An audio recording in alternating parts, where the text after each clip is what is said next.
Welcome back to our channel.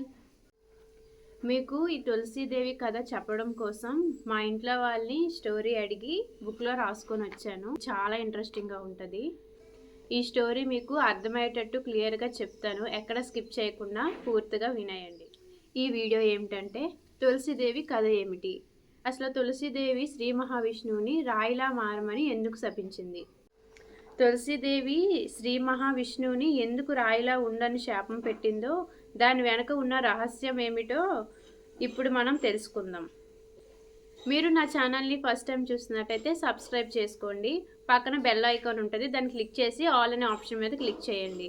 అప్పుడు నేను పెట్టే ప్రతి వీడియో మీకు ముందుగా వస్తుంది. తులసీదేవి మహాప్రతివ్రత అంట.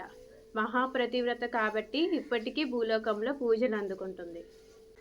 అలాంటి తులసీదేవి కథ ఏమిటి, అసలు తులసీదేవి ఎవరు, తులసీదేవి శ్రీ మహావిష్ణువుని ఎందుకు రాయిలా ఉండని శాపం పెట్టిందో దాని వెనక ఉన్న రహస్యం ఏమిటో ఇప్పుడు మనం తెలుసుకుందాం. హిందూ పురాణంలో తులసీదేవిని బృంద అని పిలుస్తారు. ఈమె కాలనామి అనే రాక్షసుడికి పుట్టిన అందమైన కూతురు. ఈమె ఒక యువరాణి కూడా. ఈమె జలంధర్ని పెళ్లి చేసుకుంది. అసలు జలంధర్ ఎవరు, అతనిని ఎందుకు పెళ్లి చేసుకుంది? పూర్వం భూలోకంలో జలంధర్ అనే రాజు ఉండేవాడంట. ఈ జలంధర్కి అపారమైన శక్తి ఉంది. ఈ జలంధర్ విన్య పర్వతాలకు వెళ్ళి బ్రహ్మ కోసం ఘోరమైన తపస్సు చేశాడంట. ఇంత తపస్సుకి మెచ్చిన బ్రహ్మదేవుడు జలంధర్ ముందు ప్రత్యక్షమయ్యి నీకు ఏం వరం కావాలో కోరుకో నాయనా అని అడిగారంట. అప్పుడు జలంధరు యుద్ధం చేసేటప్పుడు నా ముందు ఎవరు గెలవకూడదు, నన్ను ఎవరు ఓడించకూడదు, నాకు అసలు చావు అనేదే ఉండకూడదని కోరుకున్నాడంట. జలంధర్ మాటలు విన్న బ్రహ్మదేవుడు ఈ విధంగా అంటాడు, చావు తప్పించడం ఎవరి వల్ల కాదు, ఎవరి సాధ్యం కాదు, వేరే వరం ఏవైనా ఉంటే కోరుకో అని అంటారంట. అప్పుడు జలంధర్ బాగా ఆలోచించి 2 కోరికలు కోరుకుంటాడు. మొదటిది, నాకు మహాప్రతివ్రత భార్యగా ప్రసాదించండి. రెండోది, నా భార్య ప్రతివ్రతంగా ఉన్నంతకాలం నాకు చావు అనేదే ఉండకూడదు అని విచిత్రమైన కోరికను కోరుకుంటాడంట జలేంద్రుడు. అప్పుడు బ్రహ్మ తథాస్తు అని అంటారంట. అప్పుడు జలేంద్రుడు మిక్కిలి సంతోషించి మనసులో ఈ విధంగా అనుకుంటాడు, బ్రహ్మ ఎలాగో నాకు మహాప్రతివ్రత అయిన భార్యని ఇచ్చాడు. ఆమె మహాప్రతివ్రతగా ఉన్నంతకాలం నాకు చావు అనేదే ఉండదని మనసులో అనుకుంటాడంట జలేంద్రుడు. వరం ఇచ్చిన తర్వాత బ్రహ్మ అంటాడంట, ఈ విధంగా మాట్లాడతాడంట, నీవు బైద్రిక అవనానికి వాళ్ళు అక్కడ కాలనామే ఒక కుమార్తె తులసీదేవి తపస్సు చేస్తుంది. ఆమె మహాప్రతివ్రత, వెళ్ళి ఆమెని పెళ్లి చేసుకో అని అంటాడంట బ్రహ్మ. నువ్వు ఆ తులసీదేవి పెళ్లి చేసుకుంటే నేను ఇచ్చిన వరం నెరవేరుతుంది అంటాడు బ్రహ్మ. అలా చెప్పి అక్కడి నుంచి వెళ్ళిపోతాడు. బ్రహ్మదేవుడు జలేంద్రుడు తులసీదేవి దగ్గరికి వెళ్ళి బ్రహ్మ చెప్పిన మాటలు చెప్పి తులసీదేవిని పెళ్లి చేసుకుంటాడు. తులసీదేవి మహావిష్ణువుకి భక్తురాలు. నిజానికి తులసీదేవితో జలేంద్రుడికి పెళ్ళైన తర్వాత ఆమె భక్తి ప్రతివ్రత వల్ల జలేంద్రుడి శక్తి మరింత పెరిగిపోతుందంట. అలాగే జలేంద్రుడికి చెడు బుద్ధి కూడా ఎక్కువైపోతుంది. జలేంద్రుడు ఈ భూలోకంలో ఉన్న రాజులు మొత్తాన్ని ఓడించి ఈ భూలోకం మొత్తం సొంతం చేసుకుంటాడంట. ఆ తర్వాత జలేంద్రుడు దేవలోకాన్ని పాలించాలనుకొని దేవతల మీదకి యుద్ధానికి వెళ్తాడు. అప్పుడు అక్కడ ఉన్న దేవతలందరూ జలేంద్రుడిని చూసి చాలా భయపడతారంట. ఆ తర్వాత దేవతలందరూ కలిసి విష్ణుమూర్తి వద్దకు వెళ్ళి మాకు సహాయం చేయమని కోరుకుంటారంట. అప్పుడు విష్ణుమూర్తి ఇలా అంటాడంట, మీకు ఈ అపాయం నుంచి ఆ పరమశివుడు మాత్రమే మీకు కాపాడుతాడు అని చెప్పేసి అంటాడంట. అప్పుడు దేవతలందరూ శివుని దగ్గరికి వెళ్ళి వేడుకుంటారు. అప్పుడు శివుడు జలేంధర్తో యుద్ధానికి సిద్ధమవుతారు. తులసీదేవి యొక్క ప్రతివ్రత మహాతం వలనే జలేంధరు యొక్క శక్తి పెరిగి మహాశివునికి జలేంధరుతో యుద్ధం చేయడం కష్టమవుతుంది. అది గమనించిన శ్రీ మహావిష్ణువు జలంధర్ వలనే జరిగిన నష్టం గురించి ఆలోచించి ఒక మాయ చేయాలని నిర్ణయించుకుంటారు.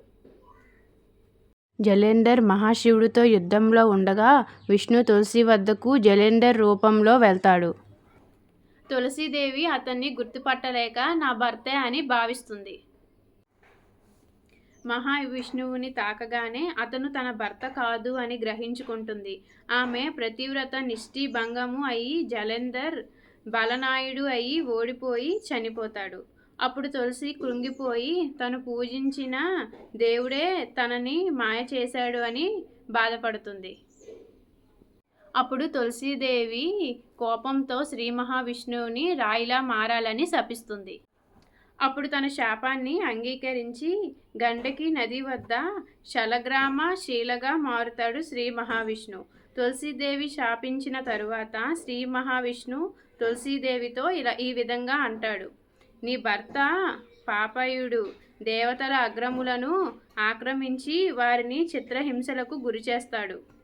బ్రహ్మ ఇచ్చిన వరాన్ని అడ్డు పెట్టుకొని రెచ్చిపోతున్నాడు. లోక కళ్యాణం కోసమే ఇలా చేస్తున్నాడు అని అంటారంట. నిజ నిజాలను తెలుసుకోకుండా తులసి, అయ్యో మహావిష్ణు, ఏమీ ఆలోచించకుండా మీకు శాపాన్ని పెట్టేశాను, నన్ను క్షమించండి, మీరు రాయిగా మారుతూ లోకాలన్నీ అల్లాడిపోతాయి అని రోధిస్తుంది తులసి. అప్పుడు శ్రీ మహావిష్ణువు, తులసి నువ్వు ఏమీ బాధపడకు, నీతో గడిపిన ఈ శరీరం మూలోకంలో రాయిగా వదిలేస్తాను. నా పరమాత్మ స్వరూపిని తిరిగి దేవలోకానికి తీసుకొని వెళ్తాను.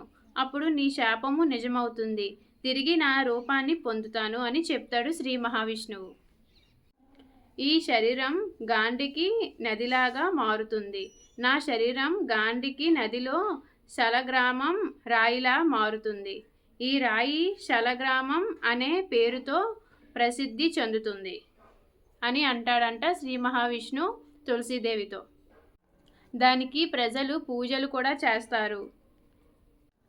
ఇప్పుడే సాక్షాత్తు శ్రీ మహావిష్ణు శరీరమ శలగ్రామంగా ఉంది. నీ వెంట్రుకలు భూలోకంలో అత్తమంతా పవిత్రమైన తులసి చెట్టుగా మారుతాయి. తులసి చెట్టుకు ప్రజలు పూజలు కూడా చేస్తారు. నీ వెంట్రుకలు తులసి చెట్టుగా, నీ శరీరము గండకి నదిగా మారి లోకానికి ఉపకారం చేస్తాయి. వెంటనే ఈ శరీరాన్ని వదిలే అంటాడు శ్రీ మహావిష్ణువు. అప్పుడు వెంటనే తులసీదేవి శరీరాన్ని వదిలిపెడుతుంది. ఆ తరువాత శ్రీ మహావిష్ణువు తులసి కూడా తనతో పాటు పూజించబడిన వరం ఇస్తాడు. శ్రీ మహావిష్ణువుకి తులసి ఆకు లేకుండా పూజ చేస్తే ఆ పూజ ఎప్పటికీ పూర్తవదు. ఆఖరికి తులసి చెట్టుగా మారి తులసీదేవిగా అందరింటిలో ఉంటూ ప్రతి ఒక్కరితో ఆరాధించబడింది. తులసీదేవి అందరి కోసమే పవిత్రమైన కార్తీక మాసంలో తులసి చెట్టుకి, శ్రీ మహావిష్ణువుకి, ఉసిరి చెట్టుకి కూడా పూజలు చేస్తారు.